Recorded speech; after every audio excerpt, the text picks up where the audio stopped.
Students, तो अब हम लोग स्टार्ट करते हैं ऐसे रूल्स को जिसको डिजाइन किया गया है इसमें इस नाउन के चैप्टर में एरर के स्पॉट करने के लिए। रूल नंबर वन ऑफ अगर किसी जगह पे आपको दिखता है तो इसके तुरंत बाद जो नाउन होगा, मतलब ऑफ के तुरंत बाद एक आर्टिकल के यूज के बाद आपको जो नाउन मिलेगा वो हमेशा प्लूरल होना चाहिए।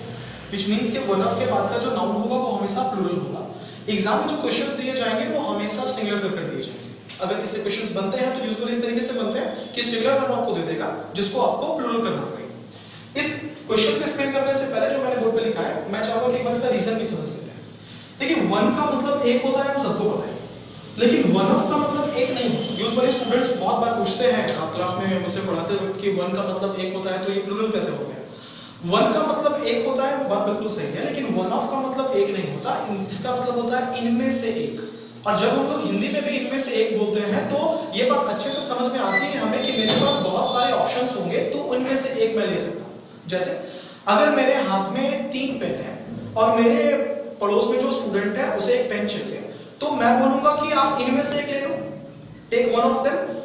लेकिन अगर मेरे पास एक ही पेन मेरे हाथ में है और वो मुझसे मांग रहा है, अगर मैं उसको ये बोलूंगा कि इनमें से एक ले लो, तो ये सेंटेंस ग्रामेटिकली बिल्कुल गलत होगा। क्योंकि अगर मेरे पास 3 ऑप्शन है, 4 ऑप्शन है, तो इनमें से एक बोलना बिल्कुल सही है। लेकिन एक ही ऑप्शन अगर है और मैं ये बोलूं कि इनमें से एक ले लो, तो ये अटपटा साउंड भी करेगा और ये गलत भी होगा ग्रामेटिकली। तो अब हम लोगों को ये बात यहीं पे लागू करनी है कि चूंकि वन ऑफ का मतलब इनमें से एक होता है, मेरे पास पेन की संख्या एक नहीं बल्कि एक से ज्यादा होनी चाहिए।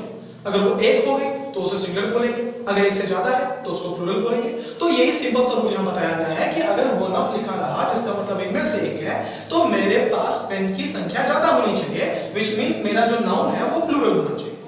होपफुली आपको रूल समझ में आ गया। अब आते हैं क्वेश्चंस पे। आज का जो क्लास है वो इसलिए भी इंपॉर्टेंट है क्योंकि आज के जितने भी क्वेश्चंस मैं आपको एग्जांपल में दूंगा सारे के सारे पिछले एग्जाम्स में पूछे हुए, कुछ बैंक में, कुछ एसएससी में, कुछ और किसी एग्जाम्स में। तो सबसे पहले क्वेश्चन को लेते हैं। क्वेश्चन है he is one of the tallest boy in the class. Question है he is one of the tallest boy in the class. आइए एरर देखते हैं। आपको दिख रहा होगा इसमें वन ऑफ का यूज किया गया है। चूंकि इसमें वन ऑफ का यूज किया गया है, इसके बाद जो नाउन होगा वो प्लूरल होना चाहिए। अब यहाँ पे भी एक बात जहां पे कंफ्यूजन हो सकती है स्टूडेंट्स को, वो ये है कि इसके बाद वाले कौन से नाउन को प्लूरल करना है और नाउन कौन सा। तो अभी मैंने भी थोड़ी देर पहले आपको बताया था कि नाउन किसको कह सकते हैं।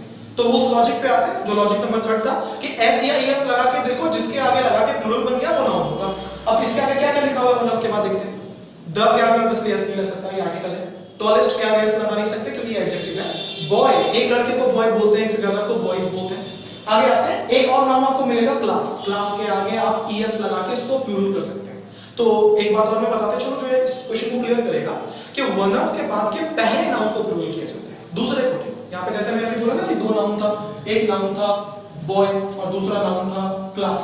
तो जब भी आप प्लूरल करेंगे तो वन ऑफ के सबसे नजदीकी या सबसे पहले नाउन को प्लूरल करेंगे। तो क्वेश्चन था ही is one of the tallest boy, error कौन से पार्ट में होगा? बी पार्ट में होगा। अगर आपको सुधारने का को कोई पूछे तो आप ये बता सकते हैं कि बॉय नहीं होगा, उसके जगह पे बॉयज होगा, क्योंकि वन ऑफ के बाद का जो नाउन होता है वो हमेशा प्लूरल होता है।